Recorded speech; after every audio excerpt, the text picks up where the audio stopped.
يا مساء الخيرات على حضراتكم وكل الناس اللي بتسمعنا في يوترن. حلقة جديدة هكون معاكم بإذن الله ندى الشربيني. الموضوع المرة دي برضو جميل. ليه؟ لأنه بيلمس كل حد فينا من جواه. تعالوا كده نتخيل إن نفسيتنا كلنا عبارة عن ورقة بيضة، تمام؟ وأي موقف صعب وتقيل شوية بيحصل معانا فده بيسيب زي نقطة سودا على الورقة دي. فلنفرض ان احنا حصل معانا على مدار حياتنا مواقف كانت شوية تقيلة وصعبة، وكان كل موقف منهم بيسيب جوانا أثر سلبي شوية، فكان كل موقف بيسيب نقطة سودة على الورقة البيضاء بتاعتنا اللي هي نفسيتنا. وللأسف المواقف دي ما كانتش بتلاقي اعتذار، يعني ما كانش بيتم الاعتذار من الناس المخطئين أو المسيئين لينا. ما تقوليليش ان احنا جامدين جدا ومفيش حاجة بتأثر فينا، احنا بنتأثر حتى ولو بنسبة قليلة، بنتأثر لأننا بشر.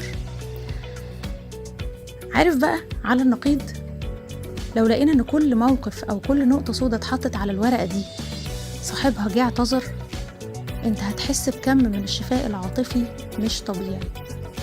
حتى لو الموقف وصاحب الموقف مش فارقين معاك وانت عديتهم ونسيت، لانه لو بعد مرور السنين لقيت الشخص ده جه اعتذر لك وقال لك انا اسف، انت برضو ستيل هتبقى عديت الشخص ده وعديت الموقف، بس هتحس بنوع من انواع الشفاء العاطفي. جزء كده من جوه كان عيان وخف. ليه؟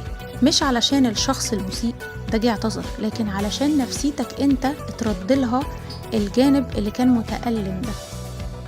تعالوا تاني نحيي ثقافة الاعتذار، فن الاعتذار، مش مجرد كمان ثقافة. انت ازاي بتعتذر؟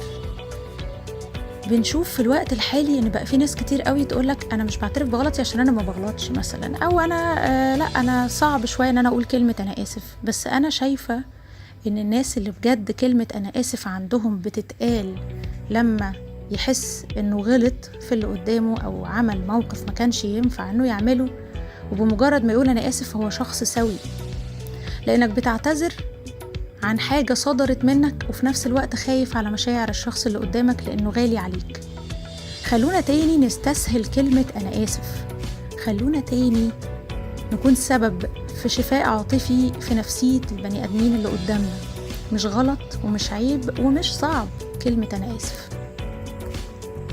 وكمان لما يكون حد عزيز عليك ويمر موقف صعب ما بينكوا كده فتيجي تقول له حقك عليا انا زعلتك، صدقوني يا جماعة الحاجات دي او المعاني البسيطة اللي هي كلمتين بيتقالوا للشخص اللي قدامك في موقف فيه سوء تفاهم بيشيلوا حاجات كتير قوي، وبيشيلوا اي اثر سلبي جوه اي حد فينا.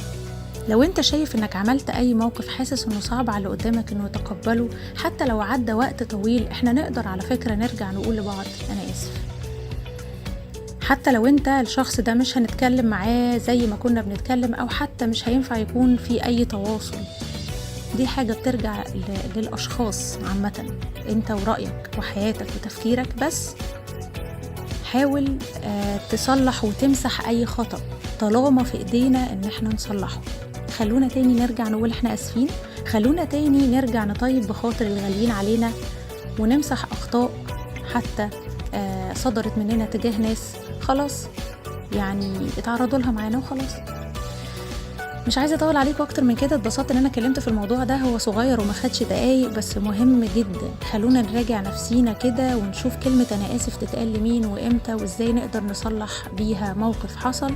خلونا نحافظ على موده ومحبه الغاليين علينا ونمسك فيهم بايدينا واسناننا عشان هم يستاهلوا، وانت كمان تستاهل انك تشيل التقل ده من على نفسك. كنت معاكم ندى الشربيني في حلقه جديده من يوترن. استنونا باذن الله في حلقه جديده. سلام عليكم.